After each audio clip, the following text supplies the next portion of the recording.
Joe Hill's short story was interesting to me because it combined a serial killer story with a ghost story, which I'd never seen done before. But I also thought it was an interesting opportunity to make a scary horror film that still had a lot of empathy and heart and almost inspiration because it's a true coming-of-age story. And when I thought about combining that with my own memories of growing up in North Denver in 1978, I thought there was an interesting film to be made, and that's how this movie came about. Yeah, they're both remarkable. The bond between the two of them is the soul of the movie. You learn very quickly in the film, in the first half hour, how and why they're so connected, because they live in a dangerous world. They live in a world where there's a lot of fighting, there's a lot of bullying. They live in a violent household where their alcoholic father is abusive, but they've got each other, and they really look out for each other. And so when the separation occurs because of this abduction by this monstrous figure, the bond still exists between them, and that becomes the source of hope that sustains the film.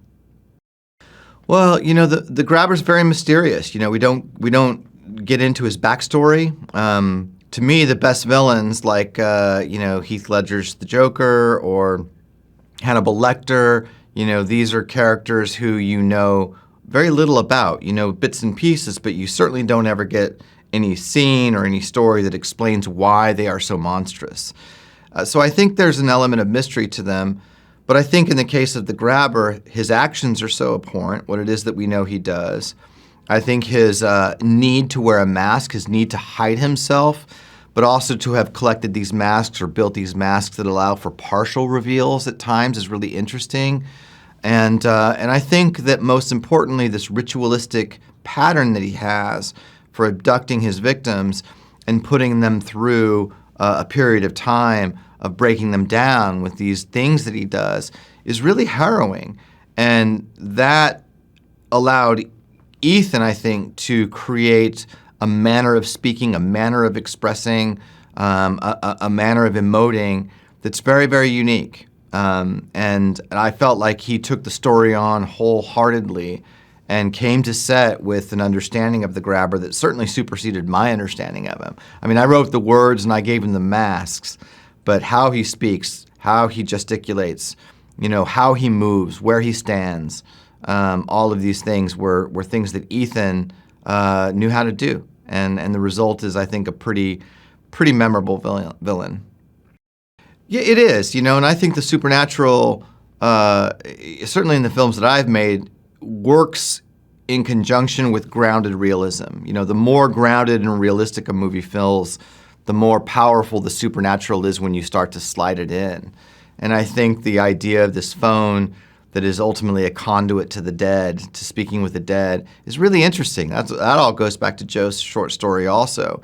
And I think there's something about integrating the paranormal, the supernatural, the horrific with the ordinary, everyday elements of life that's also particularly scary.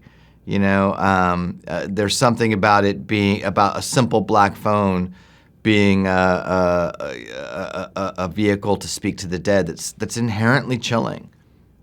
After we wrapped the movie, my house, my house I had lived in for years, burned down in a Southern California fire in 2018. So I'd been living in an apartment. I lived in an apartment while I shot the black phone. And when I got home, I bought a house for the first time in years. And my first night staying there, I was in the living room and a phone rang in the basement. It's a very dark, dank, dirt floor basement. And I was upset, obviously, but I, went down with a flashlight and there was a black phone on the wall that was ringing. And I went and answered it, and it was Jason Blum. And that guy managed to get somebody to install a black phone in my basement without me knowing it, and then called me on it. And he has it set to where if I just pick the phone up, it just automatically dials his cell phone. So it's still there. I kept it. Yeah, he made Sinister. That was pretty early on in the Blumhouse history, but he made Sinister, and he let me do exactly what I wanted to do. He's very protective of me as a director in both Sinister and Black Phone, he never made me do anything I didn't want to do. He always got me what I needed for the films, and I think his attitude, at least in my experience on both movies, was whatever it is that you need as a filmmaker, I'm going to trust you and I'm going to make sure that you have it. And in both cases, I delivered a film that he was very happy with and very proud of.